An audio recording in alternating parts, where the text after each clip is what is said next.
Halo, kita kedatangan speedometer R15V3. Kendalanya error ya. Sorry. Nah, ini error sama lampu backlight dia nggak nyala. Error, pencet-pencet nggak jalan, pencet-pencet ini nggak jalan. Ini nyala mulu. Ini engine check sama ini nggak tahu, lupa lagi saya indikatornya. Oke, kita akan eksekusi. Lihat nanti hasilnya. Teman-teman, ini udah saya bongkar ya, LCD-nya udah saya copotin, udah saya diagnosa juga, udah ketemu permasalahannya, tinggal eksekusi ya. Jadi permasalahannya itu banyak jalur yang keropos. Ini saya pakai mikroskop.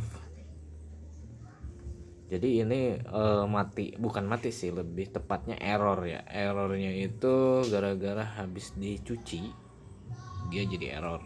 Nah, dan ternyata penyebab errornya itu jalurnya itu keropos. Nah, ini dia, kita telusuri ya pakai mikroskop. Nah, ini. Nah, ups. Nah, ini putus. Jalurnya putus. Nggak ada. Nah, ada lagi di sini, tapi putus lagi. Nah, ini putus lagi. Nah, bukan cuma di situ aja, banyak jalur. Di sini juga sama jalurnya. Jadi ini sebetulnya kalau secara ampermeter ini masih connect, cuma resistansinya kurang. Nah, ini sebetulnya kalau secara ampermeter di sini tuh masih connect, cuma resistansinya kurang. Resistansinya kurang, otomatis arus yang di bawahnya juga akan kurang. Itu menurut saya, tapi nggak tahu, soalnya saya bukan ahli juga sih di elektronik. Nah, ini putus di sini ada, lalu di sini putus lagi dia. Mana? Oh, yang ini aman, yang kaki ini aman. Nah, ini sama putus. Ya, putus. Nah, ini jalurnya sini bisa dilihat ini. Nah, yang hitam-hitam ini, keropos ya, nggak ada keropos. Harusnya kan ada kuning-kuningnya gini. Ini nggak ada keropos, ini nggak ada. Dia masuk sini. Nah, ini banyak yang keropos masuk air kayaknya. Bukan kayaknya, ini emang iya, ini masuk air. Nah, ini dia. Ini juga sama, di sini sama ya kan. Ini kan lucu, dari sini ini putus, di sini putus lagi. Saya nggak akan jumper jauh-jauh ya, dalam arti saya nggak jumper simpelnya aja, tapi saya akan ikutin lagi jalurnya. Misalnya emang ribet, tapi ya biar nggak terlalu kelihatan banget gitu jumperannya. Contohnya di sini ada yang keropos nih. Nah, di sini nanti saya jumper, ini nanti saya lem lagi pakai lem PCB biar rapih, biar kesannya rapi ya. Nah, ini speedometer R15, blur, R15 V3 ya, V3. Permasalahannya error, tampilan ada, lampu backlight nggak nyala, terus lampu engine check dan lain-lain nyala terus gitu. Padahal udah dicek bengkel, engine nggak ada masalah, ternyata masalahnya di speedometer ya.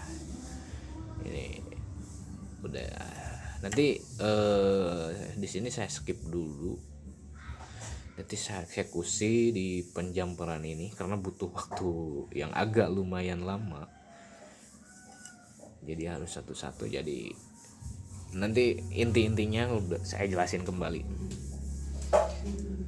intinya aja nanti saya jelasin kembali. Jadi pada dasarnya ya cek aja lah yang kena airnya ya. Ini kan airnya masuknya dari sini, dari pencetan itu pencetan itu airnya masuk sini nyebar ke sini. Nanti di sini udah saya cek pakai apometer ya, pakai resistansi aman, nggak ada masalah, cuma di balik ininya aja yang ada masalah. Di balik ininya aja.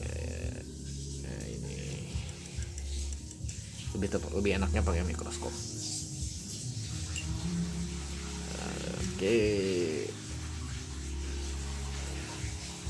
Oke, saya skip.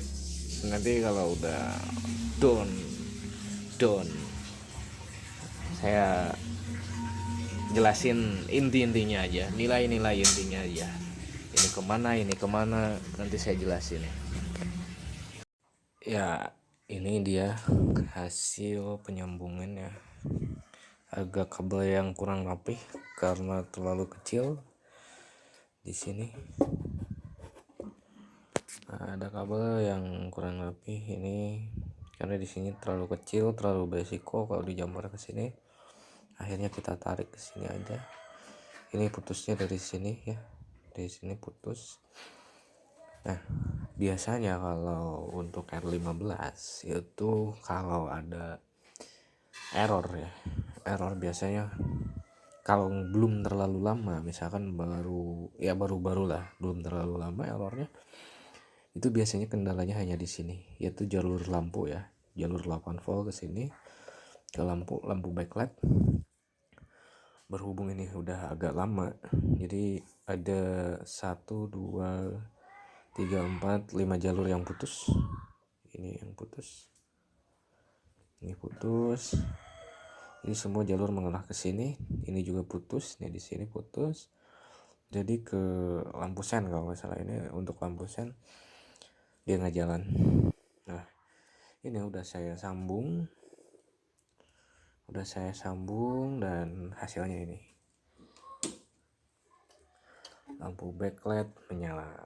Nah, kalau udah gini ini pasti udah beres, lampu backlight menyala.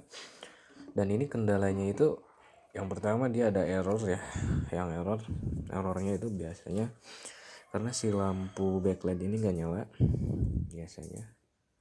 Terus error yang selanjutnya itu ini, berhubung saya stoknya habis ini, jadi tadi saya bongkar, saya bersihin dalemannya supaya fungsi lagi.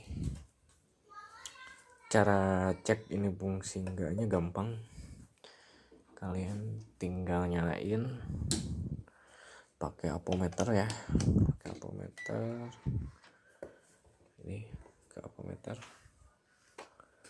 Nah, ini kalau pas kalian cek ini kurang dari 5 volt, bentar ya, ini sampai positifnya cek. Nah, ini udah 5 volt, 4,5 sekian. Nah, kalau misalkan kurang dari 5 volt itu kalian coba cabut dulu ininya, cabut dulu lalu ukur. Kalau misalkan ada, berarti ini neken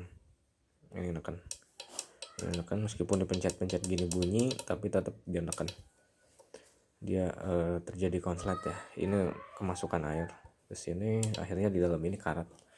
Tadi saya nggak sempat videoin untuk bersihin ini. Nah, ini udah selesai ya. Tahap selanjutnya tinggal saya melakukan pengecatan ulang,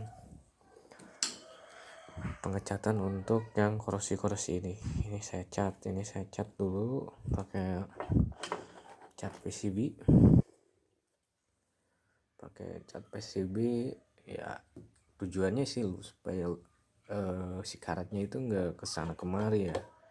Tujuannya itu sih, sebetulnya nggak dicat juga nggak apa-apa, tapi ya untuk keawetan juga ya. Ini nanti dicat lagi, ditutup lagi pakai catnya dan pakai ini. Dan ini pengeringannya itu saya menggunakan sinar matahari karena saya belum punya lampu ultraviolet ya, baru mau bikin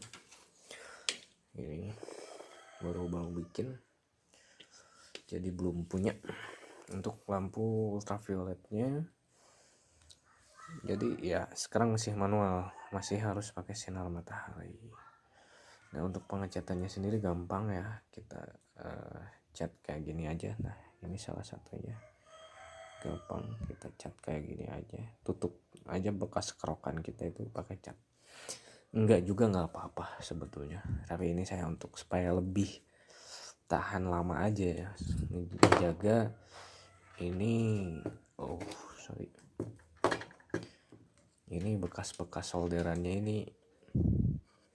Nah ini bekas-bekas solderannya ini supaya nggak karat lah gitu, tujuan saya supaya lebih awet. Sebetulnya nggak dicat juga nggak jadi masalah. Nah oke, pas proses pengecatan saya skip sampai pengeringan. Nanti kalau udah kering saya tunjukkan, saya rakit dan saya tes dengan menggunakan LCD. Oke, ini dia setelah saya rakit, saya solder lagi LCD-nya. Dan ini hasil pengecatannya, saya cat lagi. Yang korosi-korosinya saya cat dan